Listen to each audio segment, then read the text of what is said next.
This will be tape number 2 of this 12 tape set of recordings made on the Serenity Sail and the Big Book Cruise. This talk was given on Sunday morning, August the 28th, 1988, while cruising south in the Caribbean Sea toward Cuba. On this tape, Charlie discusses the preface and the doctor's opinion, Roman numeral pages 23 through 30 of the Big Book of Alcoholics Anonymous. The approximate playing time for this recording will be 66 minutes. All right, let's go to the preface for just a moment. 2 or 3 little ideas we need to look at. My book tells me that this is the 3rd edition of the book Alcoholics Anonymous.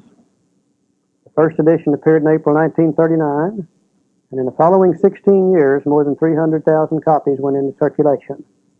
The second edition, published in 1955, reached a total of more than 1,150,000 copies. Because this book has become the basic text for our society and has helped such large numbers of alcoholic men and women to recovery, there exists a sentiment against any radical changes being made in it. Therefore, the first portion of this volume, describing the AA recovery program, has been left untouched in the course of revisions made for both the second and third editions. 2 little ideas. First, it has become the basic text for our society. And I think when we see those words, we need to be alerted to the type book that we have in front of us. You know, there's all kinds of books in the world today. We got biographies, autobiographies. We got novels, novels written on fact, novels written on fiction. But we also got these things that we call textbooks. And most of us remember what a textbook is. That goes back to the days we went to school. Some of us have aversions to the idea of a textbook because that meant work, that meant study, that meant the possibility of failure, that meant not getting to do the things you wanted to do. But if we would view a textbook, which just tells me that's what this is, in its simplest form, all the textbook is a way to convey information from the mind of one human being through the written word to the mind of another human being. And hopefully the one using the textbook, their knowledge will be increased by the conveyance of that information. A textbook nearly always assumes that the reader of the book will know very little about the subject matter. And a textbook nearly always starts at a simple level, and as you progress through the book and the knowledge of the reader increases, then the information presented becomes more and more and more difficult. For instance, if I had a textbook on mathematics, and I took it to my friend Bill over here. And let's say Bill knows nothing about mathematics at all. He can't add, he can't subtract, he can't do any of that stuff. He can count to 21 if he's standing there naked and got everything where it's supposed to be. I usually say that about Joe, and believe it or not, Joe turns red in the face every time I say that. It would be ridiculous for me to ask Bill to go to chapter 5 and work problems dealing with algebra.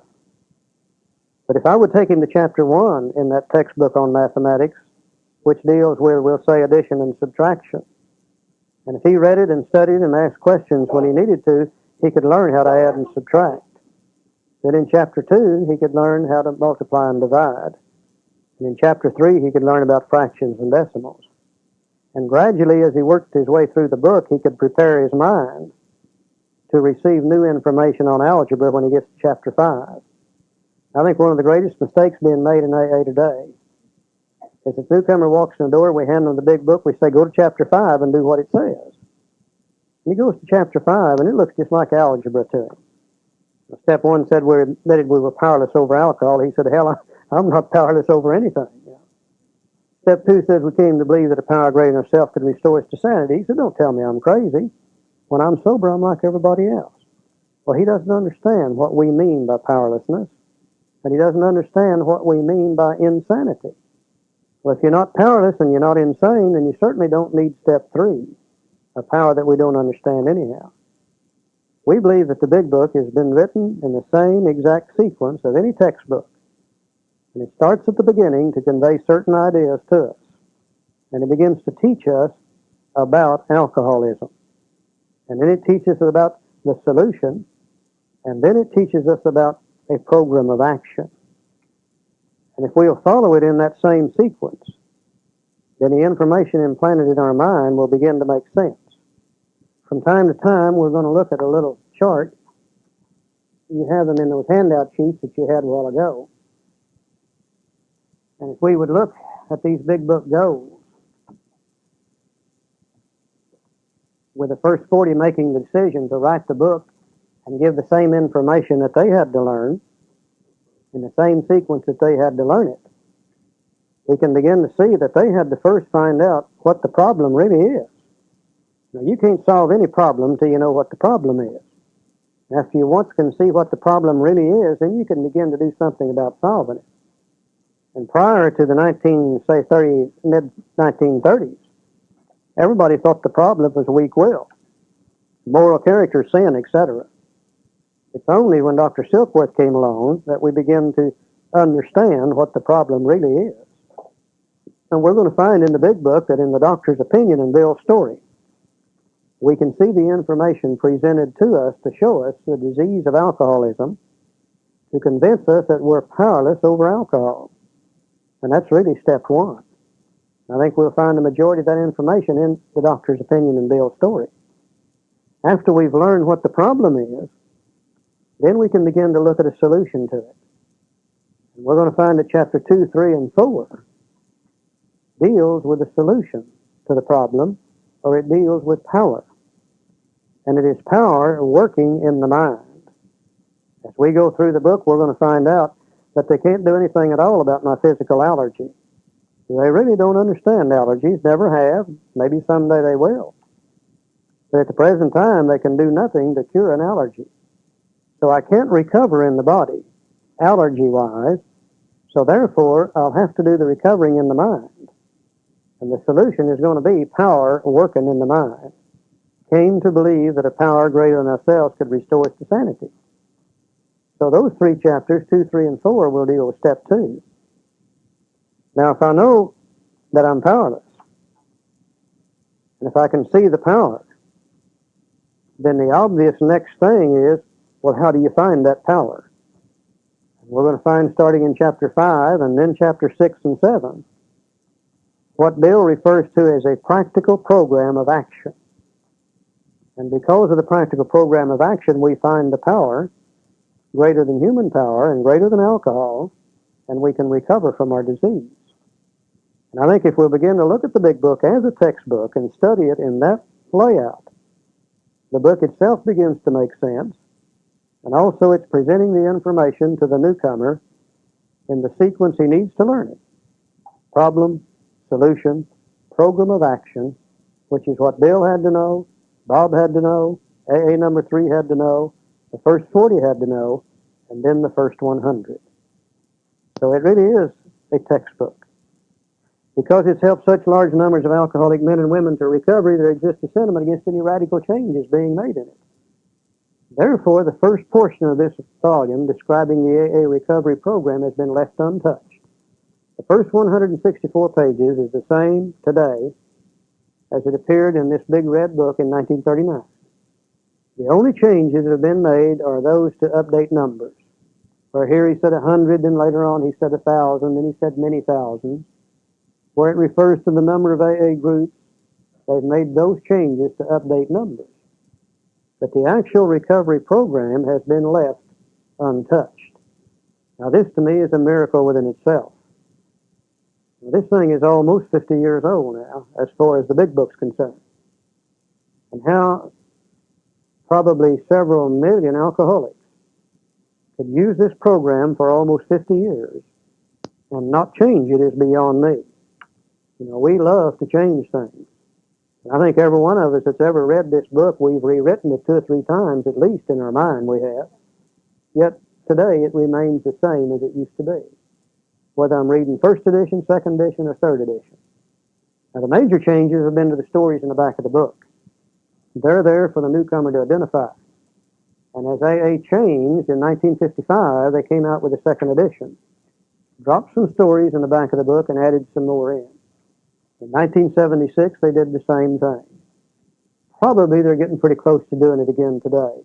You know, the literature committee keeps looking at the idea that maybe it's time to revise those stories in the back of the book again, because AA has changed so radically since 1976. And if they do, they'll drop some stories and add some more stories in. Hopefully, the first 164 pages will remain the same, just like it used to be. Let's look at the foreword to the first edition.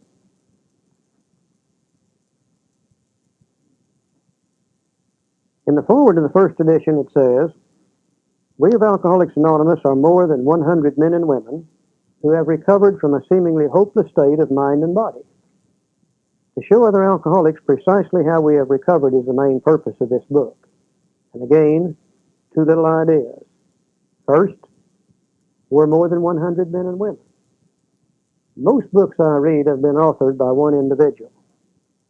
And with my keen intellectual alcoholic mind, if I read something in that book authored by one individual that I don't agree with, I just say, well, who in the hell are they to think they're smarter than I am? And ignore it and go on. But if I do that with the big book, I'm not dealing with one author, I'm dealing with 100. Remember, the first 40 told Bill to write it. And think back to those days again. Now, they told Bill to write it in the summer of 1937. Bill sobered up in December of 1934.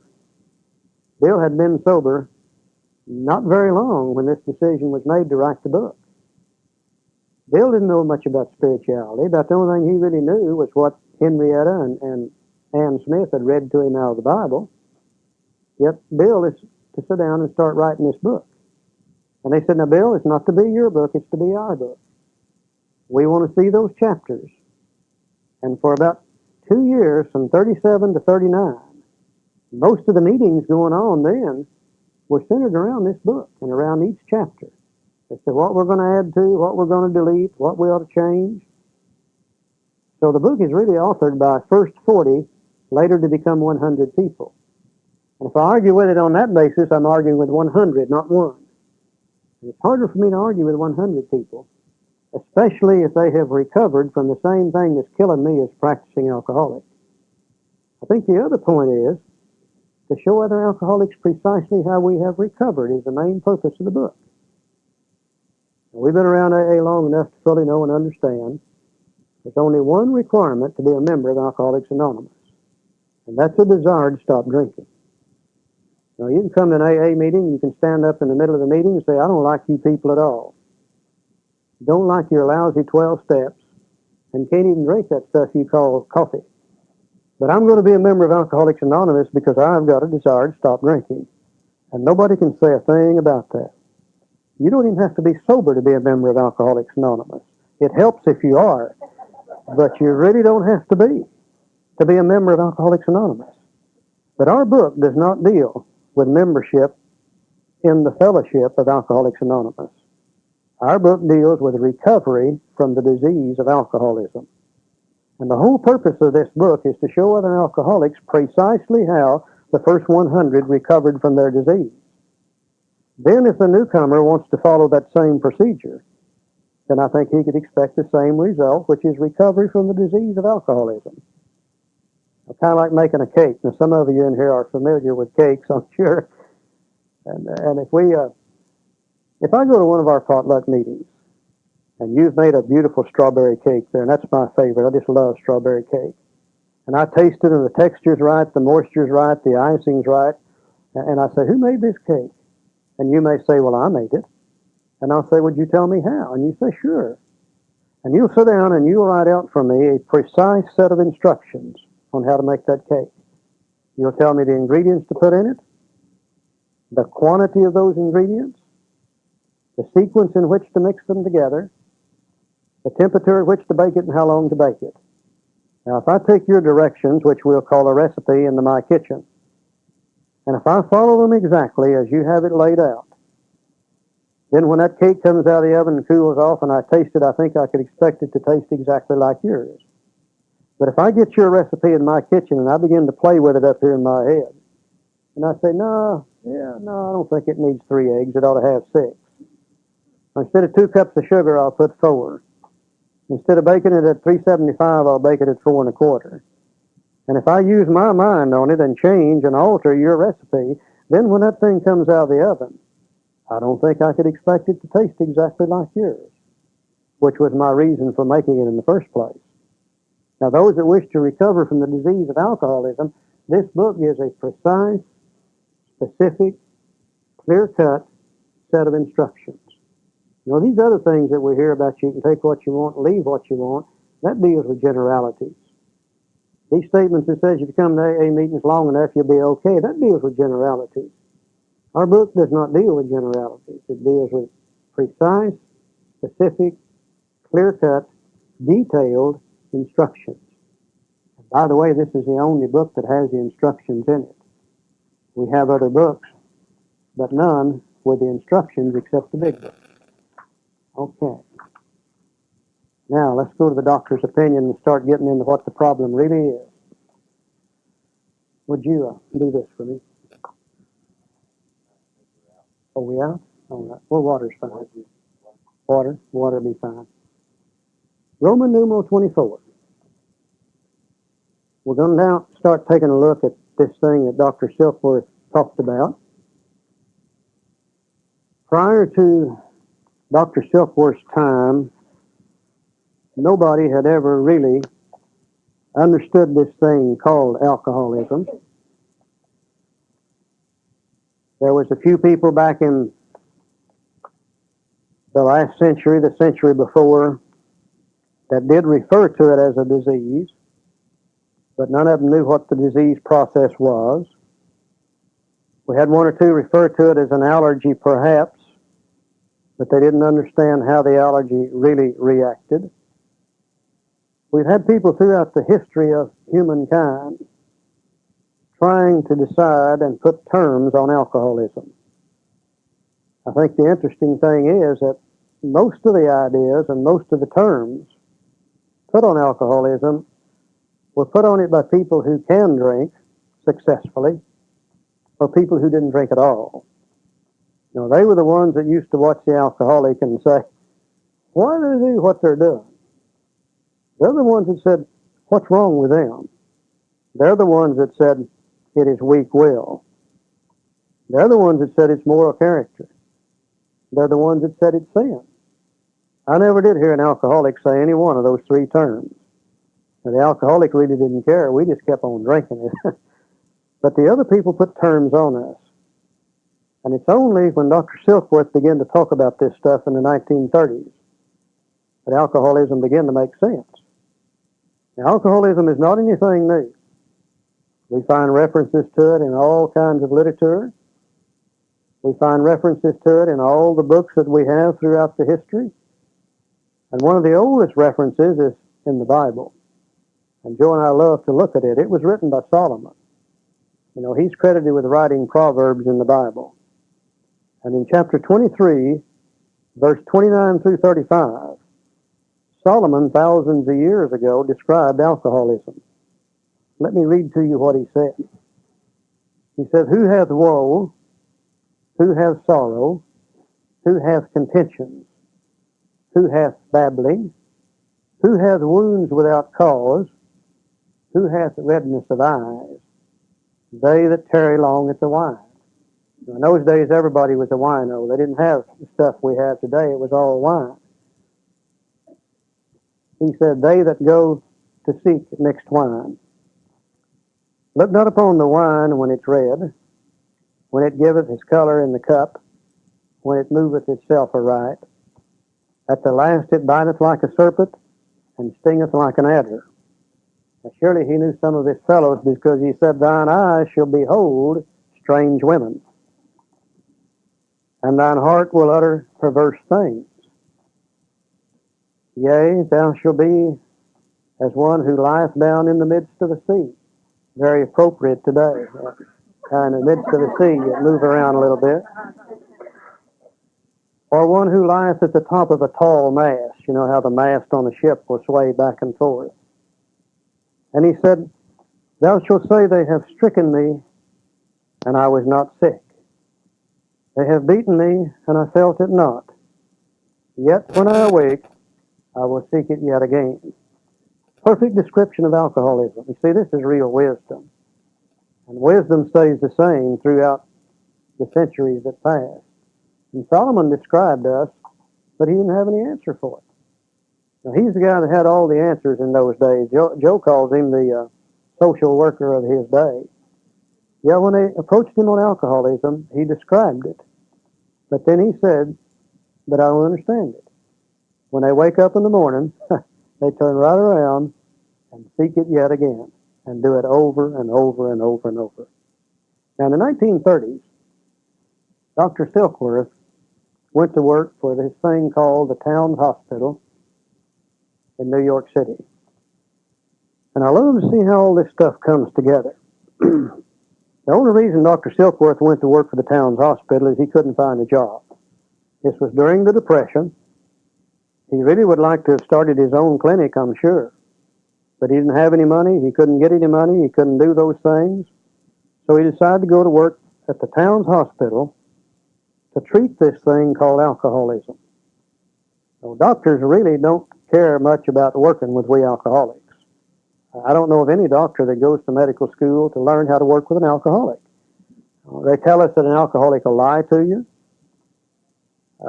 They tell us that an alcoholic, that it's a self-inflicted disease, which really it isn't. They tell us that the real reason we don't want to work with alcoholics is the fact that they don't ever pay their damn bills, and that's the truth if there ever was one. And Silky didn't go there to work with alcoholics. He couldn't find another job. And he went to work at the Towns Hospital for $40 a week. Charley Towns had been run out of a place down in Georgia. He was a real manipulator and con artist. And he went up into New York City, and he had an opportunity to buy this little hospital. And he began to see where you could make some money by treating alcoholism and various other different diseases. Charley Towns was in it for the purpose of making money. He gave Dr. Silkworth a job. Now, Silkworth, in working with alcoholics, working with literally thousands of them over a period of years. This was in 1930 when he went to work there. Before he met Bill 3 years later, he had worked with lots and lots of alcoholics. And he had begun to develop these ideas, this theory, that there's two kinds of powers working with any alcoholic. One in the body and one in the mind. And he began to express them in terms such as the allergy and the obsession of the mind. We don't know, but Bill might have been the first guy he really talked to about this thing called the disease. And if he wasn't the first one he talked to, Bill might have been the first one who really heard it and really bought into it and took that idea to heart. Bill tells us on Roman numeral 24, the physician who at our request gave us this letter has been kind enough to enlarge upon his views in another statement which follows.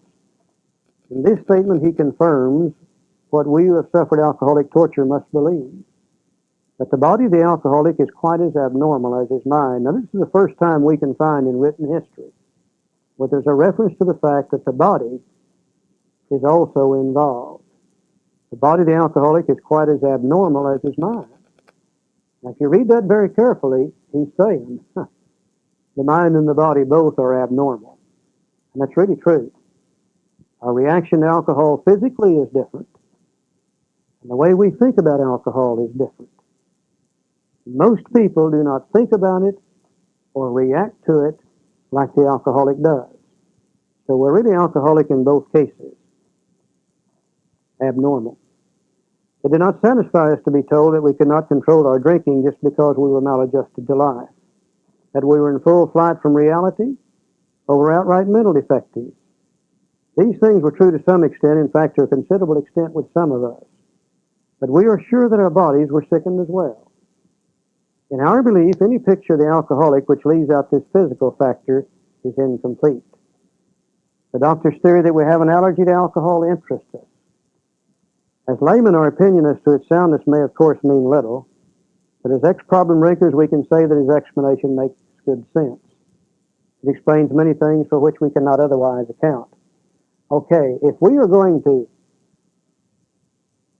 view this thing as a textbook, and if the purpose of the textbook is to convey information from the mind of one human being to another, thereby increasing the knowledge of this other human being, then the conveyance of that information is going to be based on the words that we use. And if the writer of the book uses a word and it means one thing to him. And the reader of the book reads that word, but he has a different definition of it. And the information that comes through is going to be garbled information. And it will be incomplete, and the new knowledge learned will be incorrect. And I think we're going to find in the book there's a few words that are extremely important to us that many of us have had difficulty with the understanding of them. I think probably the word allergy is one of them. Most of us before coming to AA had some preconceived ideas about what an allergy is. I know I did. And I knew that if you have an allergy, it's going to have to show itself in some physical form, some indicator, some manifestation of a physical thing. For instance, if you're allergic to strawberries and you eat them, you break out in a rash. If you're allergic to milk and you drink it, you have a bad case of dysentery usually. If you're allergic to ragweeds and you get around them, your eyes itch, your nose itches, they begin to water, you begin to sneeze. Those things, such as the rash, the dysentery, the itchy, watery eyes, and the sneezing, are the physical manifestations or indicators of those allergies. When I came to AA, they said, Charlie, you got an allergy to alcohol, you'll never be able to safely drink it again. I said, how the hell can I be allergic to alcohol? After all, I'm drinking a quart a day.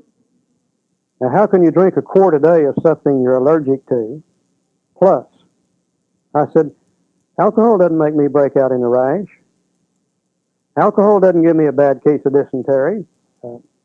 Once in a while it would, depending on what I'd been drinking, but usually it didn't. And alcohol didn't necessarily make my eyes itch and water and cause me to sneeze. And I said, I don't understand. How can I be allergic to alcohol? They said, well, you don't need to understand. I said, the only thing you got to know is you can't drink it. Well, today I know why they told me that. Because they didn't understand it a damn bit better than I did. They didn't know either. Now, if you've got a keen intellectual alcoholic mind like I have, eventually these things bug the hell out of you. And you got to go find out whatever you can find out about that particular thing. So I took this word allergy and I went to the source of information that's never failed me yet, which turned out to be the Webster's Dictionary, and I looked that word up. And I found that, as with most words, there are several definitions depending on how you use the word. But I found the one I think that fits me exactly. And it said an allergy is an abnormal reaction to any food, beverage, or substance of any kind. An abnormal reaction. So I said, well, then I must be abnormal to alcohol. So I began to look back in my life to try to see where I was abnormal. And you know, to my amazement, I didn't know the difference between normal and abnormal. Because if you drink the way I did, as long as I did, that becomes absolutely normal drinking. If you do the same thing over and over and over and over and over and over, that becomes normal to you. And everybody that I drank with drank like I drank, or I wouldn't drink with them. So this type of drinking we were doing was absolutely normal to us. So I said, well, then if I'm going to find out what normal and abnormal is, then maybe I better talk to some people who aren't alcoholic, who don't drink like us. So I went to the so-called social, moderate, temperate drinkers. My wife Barbara is one of them. There's two or three of you here in this room today, I know. And I said, describe to me how you feel whenever you take a drink of alcohol. Tell me what's normal. Now, usually they would say this to me. They'd say, well, we can come home from work, tired, tense, all wrought up from the day's work. And they said, we can have a drink or two before dinner. And we get kind of a warm, comfortable, relaxing feeling. And then we'll go ahead and have dinner, and we probably won't drink any more that evening. Now, I don't feel that way when I drink alcohol at all. Whenever I take a drink of alcohol, as soon as it passes over my lips get a hot, tingling, exciting feeling. It hits my teeth, and they kind of chatter up and down. Hits my tongue, and it begins to grow and expand and swell. Hits my cheeks, and they kind of flutter in and out.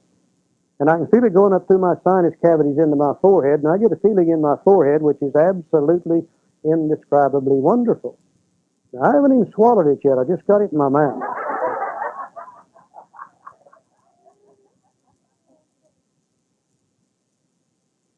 I swallow that alcohol, and as it goes down through my esophagus, great things begin to take place.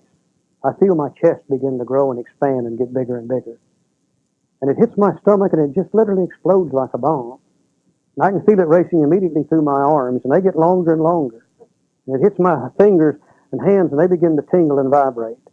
And at the same time it's racing through my arms, I feel it racing through my legs, and I get taller and taller and taller, and it hits my feet, and the bottom of my feet and my toes get a hot, burning, exciting, get up and go somewhere and do something feeling. I don't understand a warm, comfortable, relaxing feeling. I never experienced that in my lifetime. Now, that's one way I'm different. And I think that's one of the reasons I love to drink alcohol, because it makes me feel different than it does the normal social drinker. It makes me feel good, that first drink or two. They also tell me, though, they say, Charlie, when we have 2 or 3 drinks, we get a kind of slightly tipsy, out of control, nauseous feeling. And they say we don't particularly like that feeling. Well, today I realize that that is the normal reaction to alcohol. You see, alcohol is a toxic drug. It's a destroyer of human tissue. And the mind and body can sense what it is, and the mind and body says, let's upchuck this stuff and get it out of here before it hurts us. That's the normal reaction to alcohol. A slightly tipsy, out of control, nauseous feeling. Now, whenever I take a drink of alcohol, it's entirely different. In the first place, I don't get a slightly tipsy, out of control feeling. I get an in control feeling. Give me one drink, and by God, I'm in immediate control right then. In the second place, I don't get a nauseous feeling. In place of the nauseous feeling, my body gets an actual physical craving that says, give me some more. Now, the normal feeling is get rid of it. But my feeling is, give me some more. Now, the only difference between normal and abnormal is what do the majority of the people do. 9 people out of 10 react with that slightly tipsy, out of control, nauseous feeling. 1 person out of 10 reacts with an in control, give me some more of that stuff feeling. In control in the mind, physical craving in the body that demands more of the same. And after I've had 1 or 2 drinks, then my body says you got to have another, and another, and another, and another, and another, and another. You see, I don't get that slightly tipsy, out of control feeling. 2 ways I am allergic to alcohol. You know, I just love to watch social drinkers. We've made a in-depth study of them, and a place you can really study them is on airplanes. Now, you got them in close on an airplane, and you can really watch and see what they do. And I just love to watch one of them. They order a drink, and they bring them one of those little bitty 1-ounce bottles. Hell, there's not enough in there for a drink anyhow to start with. I don't know why they want that, but they get that one little bottle. Then they may have some 7-Up or something to mix it with. And they'll get their 7-Up in this glass, and they'll take their bottle, and they'll open it, and they'll pour it in there. And then they take one of those sticks, and they go through some kind of ceremony. I guess you call it stirring. And they stir, and they stir, and they stir, and they stir. And I'm sitting there saying, why don't you drink that damn stuff? And he's sitting there stirring and stirring. And you know what they do when they get through stirring? They lay the stick down, they pick up their magazine, and they start reading their damn magazine.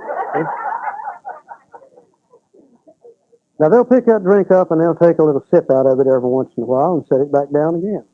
Sometimes I see them, when it's time for the stewardesses to pick up the cups and glasses, tell the damn thing's still halfway full. And you know what they'll do with it? They'll say, here, I've had all I want, and give it to her, and she'll take that damn stuff and pour it out. Joe and I were watching an old boy one day, and he took his little bottle, and he poured it in there, and he very carefully measured, and he kept half of it in that little bottle. And he put the cap on it, and he put it in his coat pocket. And Joe said, what the hell is he doing? I said, I don't know, but I'm going to find out. Joe said, how are you going to find out? I said, I'm going to ask him. He said, no, you wouldn't do it. I said, yes, I am. And as we got off the airplane, I got right behind this guy, and as we walked out the door, I tapped him on the shoulder, and I said, mister, what are you going to do with that alcohol you put in your pocket? He said, well, I'm going to have me another mixed drink whenever I get home. Now that's sick drinking. That is damn sick drinking. Over here on Roman numeral 26, and again following a textbook theory, Always. A textbook never tells you something, but what it doesn't turn right around and back it up. And it'll back it up by giving you examples, and it'll tell it to you maybe in a different way. We already see this word allergy. On Roman numeral 26, the doctor says, we believe, and so suggested a few years ago, that the action of alcohol on these chronic alcoholics is a manifestation of an allergy. That the phenomenon of craving is limited to this class and never occurs in the average temperate drinker. These allergic types could never safely use alcohol in any form at all, and once having formed a habit and found they cannot break it, once having lost their self-confidence or reliance upon things human, their problems pile upon them and become astonishingly difficult to solve. This is the first time in written history that we can see a reference to this physical craving, this phenomenon of craving, that never occurs in the average temperate drinker. You know, all my life I watched those temperate drinkers. Now, I always assumed that they used willpower to not drink more than 1, 2, or 3 drinks. And the reason to assume that is because they always told me that, Charlie, all you got to use is willpower. But as I look at them today, I realize that they don't have to use willpower. The phenomenon of craving never occurs in the average temperate drinker. They only want 1, 2, or 3 drinks. And they get that slightly tipsy, out of control feeling, and that's all they are going to drink. They don't have to use willpower because they get all they want every time they drink. 1, 2, or 3 drinks. But the guy like me, when I react to it and it produces the phenomenon of craving, then there's not enough to fill the bucket. I drank 26 years. I can never remember getting all I wanted to drink. A hell of a lot more than I needed many times, but never all that I wanted to drink. Now, this is what differentiates us and sets us apart from normal drinkers, is this phenomenon of craving that develops in the body physically after we've had 1, 2, or 3 drinks. Now, in the context of the big book, the word craving always deals with the body. I hear people use it dealing with the mind. They say, I got sober and I craved alcohol 3 or 4 years. No, they might have desired it, or they might have had an obsession of the mind, but the only way you can crave alcohol is to first drink alcohol. 1, 2, or 3 drinks, and then that triggers the phenomenon of craving. So in the context of the big book, every time we see the word craving, it will be referring to the body itself. Another word that I didn't like in this paragraph was chronic alcoholics. Now, I didn't know for sure what a chronic alcoholic was. I'd been called everything else, and I had to go look that word up too. Now, I find that chronic simply means if you do it more than once, or if you repeat it over and over, then you're chronic at whatever that is. Those of us that keep getting drunk over and over and over and over again are chronic. The word manifestation bothers a lot of people. Manifestation is nothing more than the indicator, the physical symptom. The manifestation of the allergy to strawberries is the rash. The manifestation of the allergy to alcohol is the phenomenon of craving that develops after we've had 1, 2, or 3 drinks. On Roman numeral 28, very briefly, he describes different types of drinkers, and then he makes a point.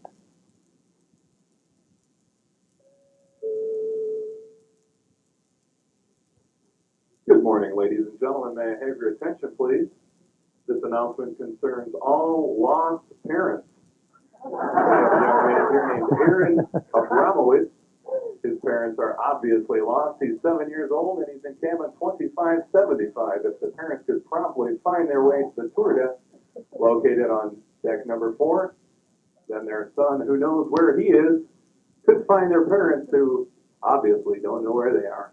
Please come to the tour desk located deck number 4 before your son gets auctioned off. Thank you. I wish you'd do that 18-year-old boy in Murray. Okay, on Roman numeral 28, classification of alcoholics seems most difficult and in much detail is outside the scope of this book. There are, of course, the psychopaths who are emotionally unstable. We're all familiar with this type. They're always going on the wagon for keeps. They are over-remorseful and make many resolutions but never a decision. We call that type 1. There's a type of man who's unwilling to admit that he cannot take a drink.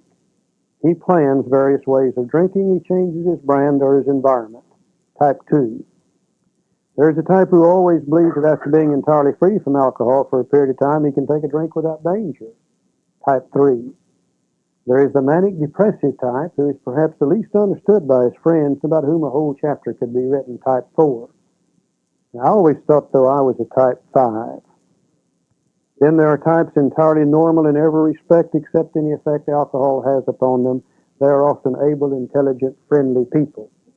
I used to read that and I'd say, how the hell did he know so much about me anyhow? 5 different types he's described. Now he says all these and many others have one symptom in common. They cannot start drinking without developing the phenomenon of craving. This phenomenon, as we have suggested, may be the manifestation of an allergy which differentiates these people and sets them apart as a distinct entity. It has never been, by any treatment with which we are familiar, permanently eradicated. The only relief we have to suggest is entire abstinence. And I think what he's saying to us is this, that if all of we alcoholics in this room today should take a drink, God forbid that happen, but if we did, we would not all react exactly the same. In just a little while, one of us would be over here in the corner crying in our beer. Oh, boo-hoo-hoo-hoo, the world's not treating me right. In a few more minutes, there'll be one out here getting right up on the table in the middle of the floor, hooping and hollering and dancing and cutting up and having a hell of a good time. Looking at that back corner, there'll be 2 of us over there. We're getting in a fight, just sure as anything. Look in the other corner, and there'll be one putting the make on another one. We tend to do that also when we drink, you know. We would probably do some different things, but there is one thing that we would all do. If we took a drink, in a very short period of time, we'd start looking for a second drink, and a third drink, and a fourth drink, and a fifth drink. We would have triggered the allergy, we would be unable to stop drinking, and we would end up drunk and sick and in all kinds of trouble. Now, it really doesn't make any difference when that occurred in our life. Some of us were that way the first drink we ever took. Some of us drank with relative safety for some years, and then gradually slipped over the line from safe drinking into alcoholic drinking, but the fact remains today, that's the way we are today. And I know that's true. Because if that wasn't true, we wouldn't be sitting here in this room. You know, if we could drink without getting drunk, if we could drink without getting sick, if we could drink without developing the phenomenon craving, you know what we'd be doing? We'd be sitting up there in one of those bars somewhere on this ship, drinking probably. All of us are here because we can't drink without getting drunk. I've never seen anybody that said yet that I took a drink when I was 14 and jumped up and down and shouted with joy and said, oh, I can hardly wait to be a member of AA when I'm 32. Now, we were driven here under the lash of alcoholism. And I think that's the one thing we need to always keep in mind. Doesn't make any difference how old we are. Doesn't make any difference what sex we are. Doesn't make any difference what race we are. Doesn't make any difference any of those things. The one thing we got in common is we can't drink without developing the phenomenon of craving. In the 1930s, this was really not very well understood. And the doctor, when he put this out, he simply called it the doctor's opinion. He said, I can't prove this at all. In fact, in the original big book, he wouldn't even sign the thing. He said, if I sign this thing, they'll throw me out of the medical profession just sure as anything. But today they've proven it. Today they've pretty well got a handle on this thing called the physical allergy or the disease of alcoholism. Very briefly before we quit, let's look at it. We started a little late. We'll run just a few minutes late. Let's look at some information. Let me be the first to say that this is not AA information. AA is not going to get involved in this at all. AA says we're allergic. They'll not get any controversy as to why. But I think some of the information that's come out in recent years is so important that we might be remiss if we didn't discuss it. In the 30s, they didn't understand metabolism very good. They didn't really understand this idea of enzymes attacking the food and stuff we put in our stomach, breaking it down, separating it into usable and unusable items, and then the body's ability to get rid of what it can't use. They knew about it, but they really didn't know what went on. Today, they know a lot more about this. For instance, if we take in this center line, where we see the 9 people who drink safely, they are at ease with alcohol. This is a so-called normal, social, moderate drinker. When they take a drink of alcohol, put it in their system, the mind and body recognizes what it is, and almost immediately it signals certain organs of the body. Enzyme production starts, and the enzyme attacks the alcohol and begins to break it down into usable and non-usable materials. In the first stage, it's broken down to material called acetaldehyde. In the second stage, it's broken down to diacetic acid. In the third stage, to acetone. And in the final stage, to a simple carbohydrate made up of water, sugar, and carbon dioxide. Now, the sugar has calories. The sugar can be used by the body. It can be burned as energy, and the excess stored as fat. Interestingly enough, they are empty calories. None of the amino acids, none of the vitamins, none of the things essential for life, but it is a form of energy that can be used by the body and is used by the body. The water will be dissipated through the urinary and the intestinal tract. The carbon dioxide will be dissipated through the lungs. Now, in the normal social drinker, the average rate of metabolism is 1 ounce per hour. Now, I know that'll vary with different people depending on the size of the body, the condition of the body, but the average is 1 ounce per hour. If they don't drink more than 1 ounce per hour, they can't get drunk, because their body can break it down, metabolize it, dissipate it, and use it, and they won't get drunk. And very seldom do you see a normal social drinker drink more than 1 ounce per hour. Remember, they get a slightly tipsy, out of control, nauseous feeling. And if they start drinking more than 1 ounce per hour, you better get the hell out of the way, because they're going to puke on you before very long. Their body will flat get it out of there, see. Now, that's the normal reaction to alcohol. 9 people out of 10. Today, they're beginning to change that number. They're beginning to say 8 people out of 10. And they may get down to 7 people out of 10, which means that it seems as though there's a greater percentage of us going to be over here in the abnormal category. Let's go over here and look at us. We take a drink of alcohol, we put it in our system, and the same thing happens. The mind and body recognizes what it is, enzyme production starts, the enzymes attack the alcohol, break it down to acetaldehyde, then to diacetic acid, then to acetone. Now, it seems as though in the body of the alcoholic, the enzymes necessary to break it from acetone to the simple carbohydrate are not there in the same qualities and quantities as they are in the body of the non-alcoholic.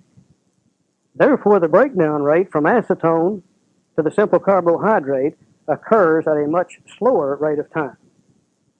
Maybe the alcoholic's body can only metabolize 3/4 of an ounce per hour, maybe a 1/2 ounce per hour, maybe 1/4 of an ounce per hour, maybe 1/10 of an ounce per hour, depending upon the body, the condition of the body, the status of the alcoholism, and etc.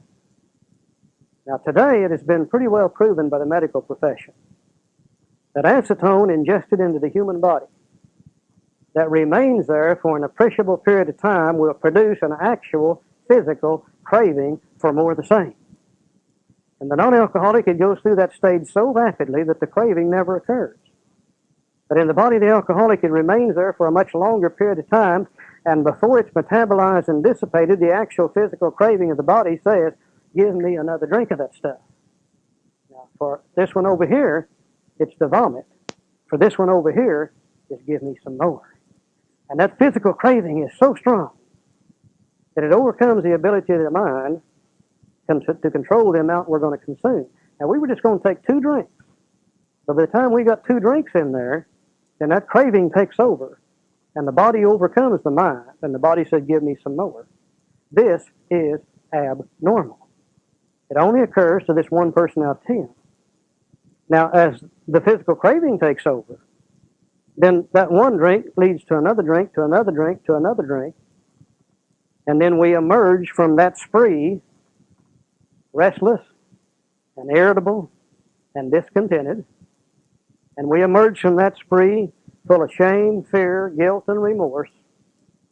And as we emerge from that spree, we sing our national anthem. By God, I ain't never going to take another drink of that damn stuff as long as I live. And we really mean that when we come off of it down here at the bottom. You see, this is the difference between normal and abnormal drinkers. I think another interesting fact about this is they've also proven that acetone ingested into the human body over an appreciable period of time, it's an actual destroyer of human tissue. And as we drink to the excess, the alcohol, the acetone in the alcohol begins to destroy the tissues of the body, and it seems as though the first thing it begins to attack happens to be the liver and the pancreas. Now, they've proven today that the two organs of the body essential to produce the enzymes necessary to metabolize alcohol happen to be the liver and the pancreas. And as the acetone begins to destroy those two organs, then the enzyme production becomes less and less and less and less. As the enzyme production becomes less and less, then the ability to metabolize is less and less. The craving becomes harder and harder, and the drinking becomes harder and harder.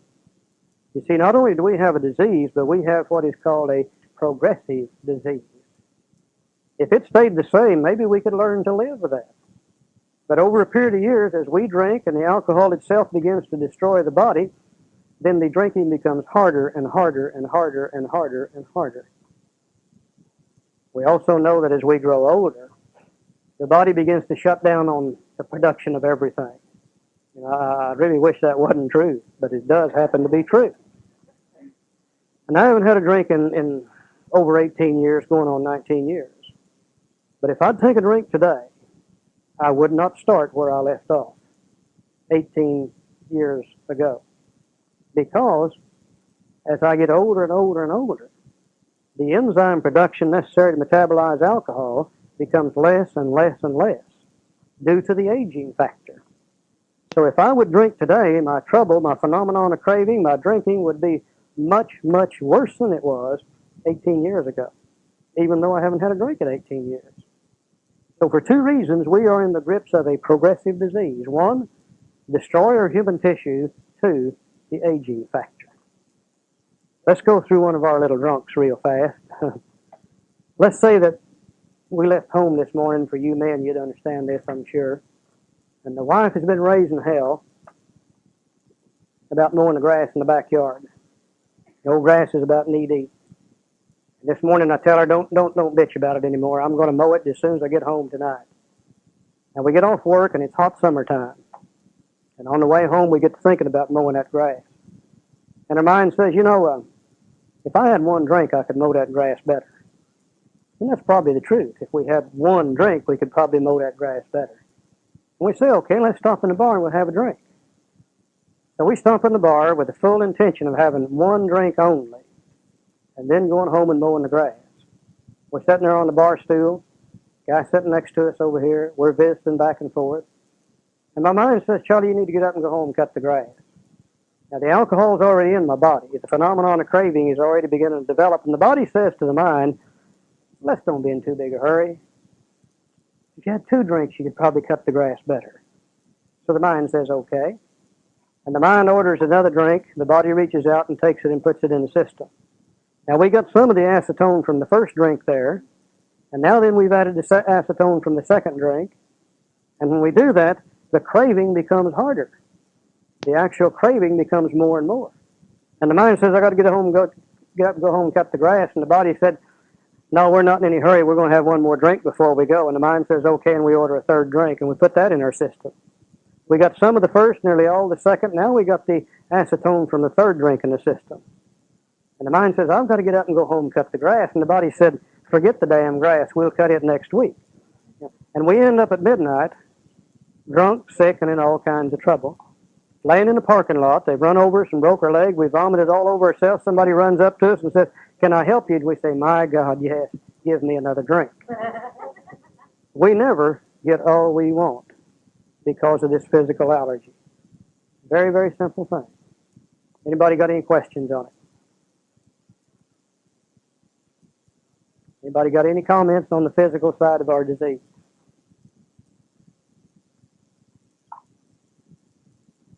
All right. If I never took a drink, the allergy couldn't hurt me.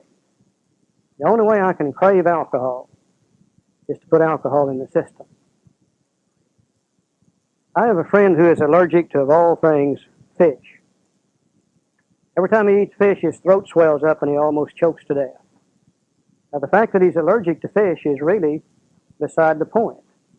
Because if he never ate fish, he couldn't trigger the allergy and his throat couldn't swell up. But he seems to also have something wrong with him. His mind from time to time tells him it's all right to eat fish.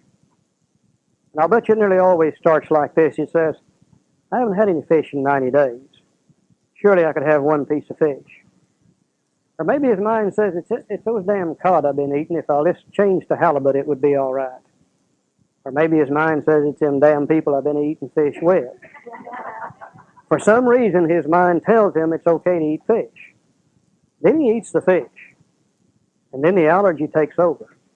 And then he goes back to the hospital. You know, we alcoholics could never experience the phenomenon of craving if we didn't take a drink. And it looks as though, knowing what we know about this thing, that would be sufficient to keep us from ever taking another drink. You know, this kind of closes the door to safe drinking. For the first time, I understand why I can't drink. And if I'm an alcoholic, I can say to myself, "No, my God, I didn't know that. I understand that now, and I'll never take another drink as long as I live." And that's exactly what Bill Wilson said when Dr. Silkworth told him this. You see, Bill didn't understand the obsession of the mind. He didn't understand that the day would come when his mind would tell him that it's okay to take a drink. And he couldn't remember that he couldn't drink, and he wouldn't be able to remember what this stuff does to him. Bill had what he called an obsession of the mind. I want to look at that very briefly before we quit. Let's look at Roman numeral back to 26. Bottom of the page. Men and women drink essentially because they like the effect produced by alcohol. The sensation is so elusive that while they admit it is injurious, they cannot after a time differentiate the true from the false. To them, their alcoholic life seems the only normal one. They are restless, irritable, and discontented unless they can again experience a sense of ease and comfort which comes at once by taking a few drinks. Drinks which they see other people taking with impunity. After they have succumbed to the desire again, as so many do, and the phenomenon of craving develops, they pass through the well-known stages of a spree, emerging remorseful with a firm resolution not to drink again. This is repeated over and over, and unless this person can experience an entire psychic change, there's very little hope of his recovery. And I think here the doctor tells us the other side of our disease. He said we drink essentially because we like the effect produced by alcohol. Many alcoholics are offended when you tell them that. They say, "Oh, no, that isn't why I drank." They say the reason I drank is because I love the taste of alcohol. And I wouldn't argue with anybody about that, whether they do or not. You know, I love the taste of cold beer. I always have all my life. But I also love the taste of Cold Mountain spring water. I've never sat down and drank a case of Cold Mountain spring water as far back as I can remember. Never have. Alcohol does something for me that it seems as though it doesn't do for normal people.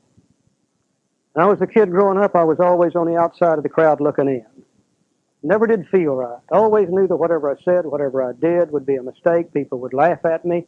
I couldn't ask a girl to dance. I just could not function in that teenage society. And one night somebody gave me a drink, and all those fears disappeared. I was allowed to join in with the crowd, allowed to ask a girl to dance with me, allowed to take a girl home from the dance, get her in the back seat of a 36 Chevrolet, and do some of those things that I'd been wanting to do for a long time. Alcohol for that night did for me what I couldn't do for myself.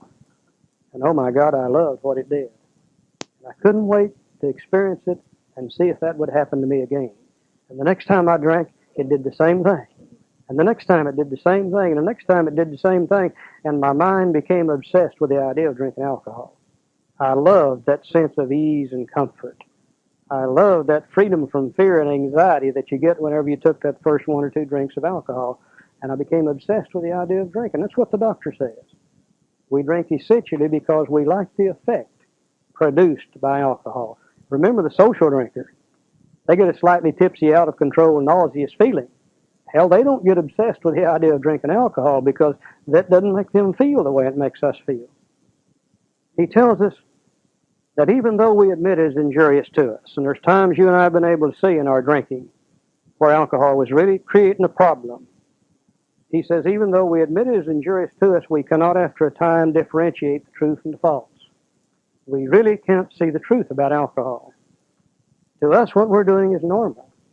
It's all these other people that are out of step. We really believe that alcohol is good for us. I think that's what we've got to understand if we're going to deal with the alcoholic period. The practicing alcoholic really cannot differentiate the true from the false. They don't know where they are. Now, this is one thing we can do that nobody else can do. We can help them see where they are, and we can help them differentiate the true from the false. He says when we're sober, we're restless, irritable, and discontented. And we can add those other words. We're filled with shame, fear, guilt, and remorse. And we run around sober and we don't feel good. God, I can remember back. I can never remember feeling good before AA except when I was drinking. Anytime I was sober, I didn't feel good. And my mind would want to feel better. And it would always key in on the way a drink makes me feel. And I'd begin to think about taking a drink. And maybe I'd put it off for a few days or a few weeks or a few months, but after a while, the mind could not differentiate the true from the false. The mind say it's okay to drink. Calling all singles, calling all singles, and calling all honeymooners, calling all honeymooners. This is to invite you all to your parties this morning in the Viking Crown Lounge. Singles party meeting at 11:30 in 15 minutes' time. Honeymooners party meeting in the Viking Crown in 15 minutes' time. And go and get mixed up together in the Viking Crown. Singles and honeymooners, 11:30. Champagne mimosas, we'll see you all there. So the mind would key in on the idea of taking the drink in order to feel better. And its desire for that sense of ease and comfort would be so strong that it would push out all ideas to the contrary. And it would refuse to remember that we can't drink. Refuse to remember the jailhouses and the hospitals and the divorce courts. It'd concentrate on one thing only, the sense of ease and comfort. And after a while, the mind would say it's okay to drink. And any alcohol would trigger the allergy, and then we couldn't stop. Dr. Silkworth says we're going to repeat this cycle over and over and over unless we can experience an entire psychic change. Now, the instant he said the word psychic, he's left the body entirely. Now he's dealing in the mind. So in order for you and I to recover, we're going to have to find the power greater than we are, and the power will have to work in the mind rather than in the body. And if we can find that power, then maybe we can live and stay sober. At the next session, we'll talk just a little bit about why this is true on this side, and then we'll start looking into Bill's story and the actual solution to this thing. Anybody got any comments or questions or anything we want to discuss before we leave?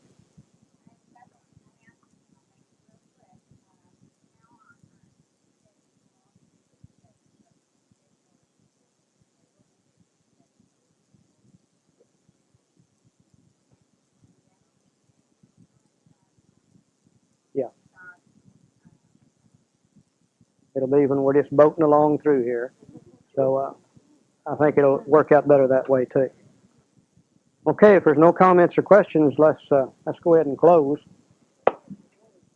This will conclude Charley's discussion of the preface and the doctor's opinion. Please go to tape number 3 of this 12-tape set of recordings for the conclusion of his discussion of the doctor's opinion and his discussion of Chapter 1, Bill's story, pages 1 through 16 of the Big Book of Alcoholics Anonymous. Please fast forward this cassette to the end before turning the tape over to replay the recording or before storing for future use.